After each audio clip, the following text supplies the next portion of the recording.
علامہ صاحب، علامہ سمر صاحب یہ ارشاد فرمائیے گا کہ حضور صلی اللہ علیہ وسلم کو امی کہتے ہیں، اس کا مطلب کیا ہے؟ اور بعض لوگ اس کا غلط ترجمہ بھی کرتے ہیں، اس بارے میں ارشاد فرمائیے۔ یہ بڑا خاص، آپ وہ کیا کہتے ہیں، حافظ طاہر صاحب کبھی کبھی ایسا سوال کرتے ہیں کہ دکھتی رگ پر ہاتھ رکھ دیتے ہیں، اللہ، اور یہ حقائق ضرور ہونے چاہیے۔ دیکھیے نبی پاک صلی اللہ علیہ وآلہ وسلم آپ کی طرف ہر وہ لفظ جس میں اعلیٰ سے اعلیٰ محبت بھرا، شائستگی والا، عشق والا، پیار والا معنی پایا جائے وہ منسوب کرنا چاہیے۔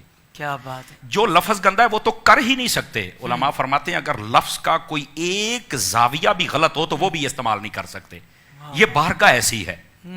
اب یہاں پر لفظ امی نبی پاک صلی اللہ علیہ وسلم کے صفاتی ناموں میں سے ایک نام ہے۔ بعض لوگ اس کا ترجمہ یہ کرتے ہیں کہ ان پڑھ، استغفر اللہ۔ یہ بہت بڑی جسارت ہے ان لوگوں کی، اور میں ہاتھ جوڑ کے ریکویسٹ کروں گا خدا کے لیے آپ کبھی امام احمد رضا کے چشمہ علم سے آ کے کوئی قطرہ پی لو، کیا بات ہے! آپ غوث جلی کے دریائے علم سے کوئی قطرہ پی لو، تمہیں پتہ چلے کہ محبت اور عشق میں ترجمہ کرنا کیسے ہے۔ بھائی واہ، سبحان اللہ! یہ لفظ امی اصل لغوی اعتبار سے اس کا معنی یہ بنتا ہی نہیں ہے۔ اگر لغوی اعتبار سے ابتدائی معنی دیکھا جائے نا، جڑ کو کہتے ہیں، ابتدا کو کہتے ہیں، مرکز و محور کو کہتے ہیں، ام القرا مکہ شہر کو کہتے ہیں۔ اس کا معنی ہے شہروں کی ماں، بستیوں کی ماں۔ سب سے پہلا شہر جو آباد ہوا تھا وہ یہی تھا، مکہ، خانہ کعبہ، یہاں سے ابتدا ہوئی ہے۔ سبحان اللہ! یہ قرآن مجید ہے نا جی، یہ لوح محفوظ میں تھا، اس کو ام الکتاب کہتے ہیں۔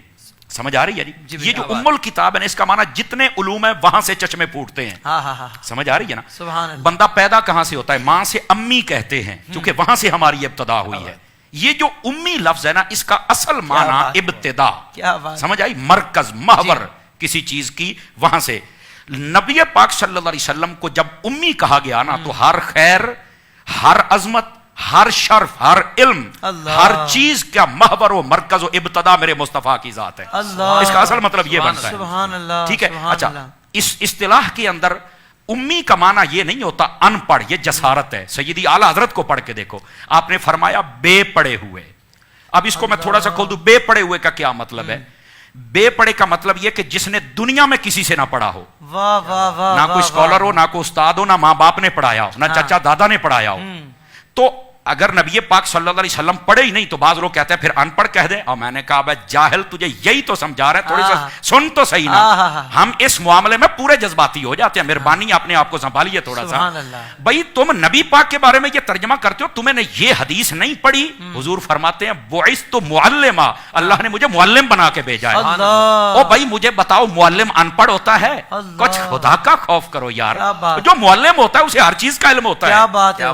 اور پھر انگریز بھی مان گیا ہے، وہ کہتا ہے فلکیات ہوں یا ارضیات ہوں، بحریات ہوں یا بریات ہوں، معدنیات ہوں یا سیاسیات ہوں، وہ معاملات ہوں یا عبادات ہوں، جس پہلو کے اعتبار سے دیکھا جائے میرے محبوب کریم صلی اللہ علیہ وسلم لگتا یہ ہے کہ ہر چیز کے ماہر ہیں۔ سبحان اللہ! انگریز کہتا ہے ہمیں پتہ ہی نہیں تھا آسمانوں میں کتنے برج ہوتے ہیں، حضور کی حدیث سے ہمیں پتہ چلا ہے۔ پتہ ہی نہیں تھا سمندر کے اندر کیا ہوتا ہے، ہمیں حضور کی حدیثوں سے پتہ چلا ہے۔ کھاری اور میٹھا سمندر کہاں ملتا ہے، ہمیں پتہ ہی نہیں تھا، قرآن سے پتہ چلا ہے، حضور کی حدیثوں سے پتہ چلا ہے۔ ستارے کیسے ہوتے ہیں پتہ ہی نہیں تھا، چاند کیسے نکلتا، حضور نے سب کچھ بتایا۔ کھانا پینا اٹھنا بیٹھنا یہ جس نے سب کچھ سکھایا، اس کو ان پڑھ کہتے ہو؟ جاہل ہو، کچھ خدا کا خوف کرو۔ اور پھر وہی بات نہیں، تھوڑا سا حضور ہوڑا ہاتھ رکھو، میں کہا تیرے نہ کیویں ہوڑا ہاتھ رکھاں، تیرے پیو نو کوئی جاہل آکھے تو تو برداشت کرے گا؟ شرم نہیں آتی یار؟ حضور کے بارے میں ان پڑھ کہہ رہے ہو، حضور کے بارے میں ان پڑھ کا لفظ استعمال کر رہے ہو، یار خدا کا خوف کرو تھوڑا سا۔ امی لفظ کا یہ معنی ہی نہیں ہے۔ اب اگلی بات، امی کا مطلب ہوتا ہے جو دنیا میں کسی سے نہ پڑھے، تو پھر حضور دنیا سے نہیں پڑھے تو پھر پڑھے کیسے ہے؟ یہ بھی تو ایک سوال ہے نا۔ سبحان اللہ! قرآن مجید نے یہ مسئلہ حل کر دیا ہے، فرمایا الرحمن علم القرآن، فرمایا رحمان وہ ہے جس نے قرآن سکھا دیا ہے۔